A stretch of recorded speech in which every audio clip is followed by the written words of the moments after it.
Bienvenue pour cette nouvelle plongée.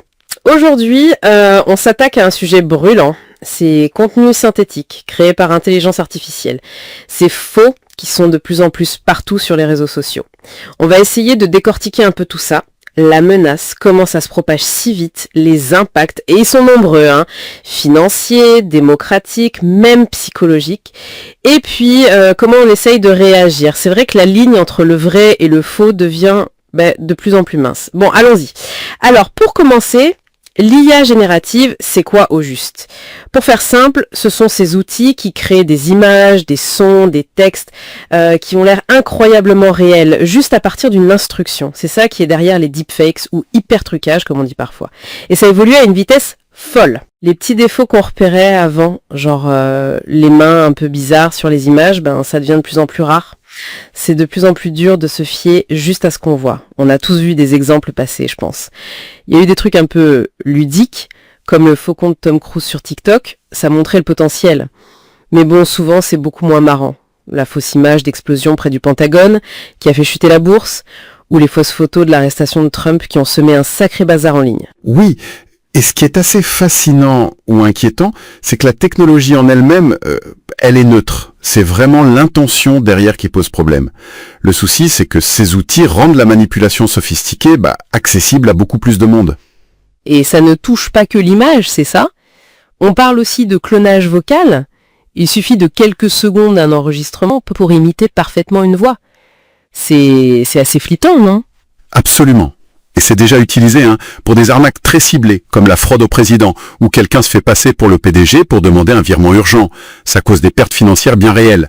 Ou même pour l'ingérence politique. On a vu le cas aux États-Unis avec des appels automatisés qui imitaient la voix de Joe Biden pour décourager les gens d'aller voter. D'accord. Donc on a l'IA qui crée le contenu qui a l'air vrai, mais comment ça se propage aussi massivement, aussi vite? Alors là, c'est la combinaison avec une autre technologie. Les bots, les comptes automatisés. L'IA fabrique le faux message, l'image, la vidéo, et ensuite des armées de bots, ce qu'on appelle parfois des réseaux de zombies, se chargent de le diffuser à très grande échelle. C'est ça l'astroturfing. On fait croire à un mouvement d'opinion spontané alors qu'en fait c'est complètement fabriqué et amplifié artificiellement. L'infrastructure de diffusion est aussi importante que le contenu faux lui-même. Et au cœur de cette infrastructure, il y a les réseaux sociaux, évidemment. Les sources qu'on a consultées indiquent que le faux circule apparemment 6 fois plus vite que le vrai sur certaines plateformes comme X, l'ancien Twitter. Choquant, voire faux, génère plus d'engagement que l'information vérifiée et nuancée. Et si on regarde un peu plus loin, le modèle économique même de ces plateformes, basé sur l'économie de l'attention, favorise ce genre de dérive.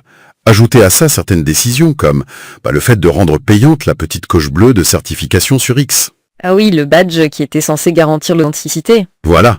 Eh bien, en le rendant achetable, ça a paradoxalement permis à des comptes diffusant des faux de gagner une espèce de légitimité apparente. Tout ça mine la confiance globale. C'est vertigineux quand on pense aux conséquences. On peut peut-être essayer de les regrouper un peu? Oui, on peut distinguer, disons, 3 grandes catégories d'impact.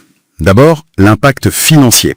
La cybercriminalité qui s'industrialise avec le deepfake phishing, par exemple, les manipulations boursières comme pour le Pentagone, les fraudes directes. C'est un risque majeur. Ensuite, l'impact démocratique. Là, on parle de désinformation à grande échelle, d'ingérence étrangère facilitée, certains pays sont pointés du doigt pour ça, de discrédit politique via des vidéos truquées, et puis cette érosion générale de la confiance. C'est ce qu'on appelle le dividende du menteur. Même si un faux est démenti, le doute reste et ça profite à ceux qui mentent. Et enfin, il y a l'impact sociétal, psychologique. C'est très lourd. On pense notamment aux deepfakes pornographiques non consentis qui visent massivement les femmes. C'est une forme de harcèlement terrible. Mais aussi une anxiété plus diffuse, cette idée qu'un double numérique malveillant pourrait exister. Une sorte de fatigue informationnelle aussi. On ne sait plus quoi croire. Bon, le tableau est assez sombre, c'est vrai. Concrètement, comment on riposte? Qu'est-ce qu'on met en place? Alors, c'est un peu une course aux armements. D'un côté, on développe des outils technologiques de détection. Ça peut être pour repérer des anomalies dans les images, les sons, la façon dont la lumière se comporte, des choses comme ça. Il y a aussi la piste du watermarking, une sorte de tatouage numérique invisible qu'on essaierait d'intégrer au contenu généré par IA pour pouvoir les tracer. C'est prometteur, mais bon, les IA apprennent aussi très vite à contourner ou à enlever ces marquages. Une autre approche, plus récente, c'est d'analyser non pas le contenu lui-même, mais la façon dont il se propage, repérer les schémas de diffusion typiques des campagnes coordonnées par des bots. D'accord, ça c'est pour la techno. Et au niveau des lois, de la régulation, ça bouge? Ça bouge. Mais c'est complexe. L'Union européenne est assez en pointe avec 2 textes majeurs. L'IA Act, qui pose des règles pour le développement et l'utilisation de l'IA, avec des niveaux de risque, des obligations de transparence, et le Digital Services Act, le DSA, qui met plus de responsabilités sur les épaules des grandes plateformes concernant la modération des contenus illicites ou faux. Mais l'équilibre est difficile à trouver. Il faut réguler sans brider l'innovation et surtout sans porter atteinte à la liberté d'expression. Et puis, on voit bien que toutes les plateformes ne réagissent pas de la même façon. Il y a de grosses disparités. Donc la technologie d'un côté, la loi de l'autre. Est-ce que ça va suffire? Non, clairement pas.